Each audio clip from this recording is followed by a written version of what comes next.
சீமான் வந்து 100 வார்த்தை பேசியிருக்காரு சரிங்களா, ஒன்னொன்னே ஆதாரம் எடுத்து என்ன பேசினாரு எங்க பேசினாரு சொல்லியிருக்காரு. நாங்க 100 வீடியோ போட்டுருக்கோம். பெண்ணியன் அடிமையானவர்கள் இருந்து பெரியார் வந்து என்ன மாதிரி புரட்சி பண்ணார், ஒரு 10 வீடியோ பத்தி நான் மட்டும் போட்டு எல்லாமே டேட் போட்டு விடுதலைனா உண்மையா எந்த பத்திரிகையில போட்டு குடியரசு ஏடா எந்த பத்திரிகைன்னு போட்டு அவருடைய வாசகத்தை அப்படியே போட்டிருக்கேன். இப்படி இல்லைன்னு சொல்ற மருமக்கள் அப்படி ஒன்னு வார்த்தை சொல்லுங்கன்றேன்.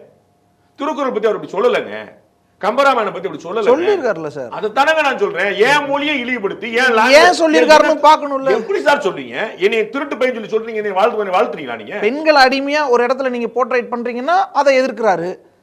அந்த மாதிரி தானே சார் ஒவ்வொரு விஷயமும். என்னங்க எதிர்த்தாரு? இவர் என்னங்க பண்ணாரு? நான் பர்சனல் லைஃப்ல நான் போக விரும்பல. என்னுடைய நாகரிகத்தை என்னை தக்க வைக்க விடுங்க. என்னை நாகரிகத்தை உடைக்க விடாதீங்க தயவு செய்து. நான் ஒரு நாகரிகம் கடைபிடிக்கணும்னு நினைக்கிறேன். என்ன செஞ்சிருக்காரு நீங்க சொல்லுங்க. உங்க மனசாட்சி சொன்ன உங்களுக்கு தோணுச்சுல, 4-5 திருமணம் பண்ண யார் யாருன்னு உங்களுக்கு வந்து மனசு தோணுச்சுல, இவ்வளவுதான் உங்களுக்கு. நீங்க சொன்னது பூரா வேற, செஞ்சது பூரா வேற. இல்ல சார், அதுல பலருக்கும் முரண்பாடு இருக்கு, பலர் ஏற்கல. அதை தானங்க சொல்லிட்டு இருக்கிறேன்.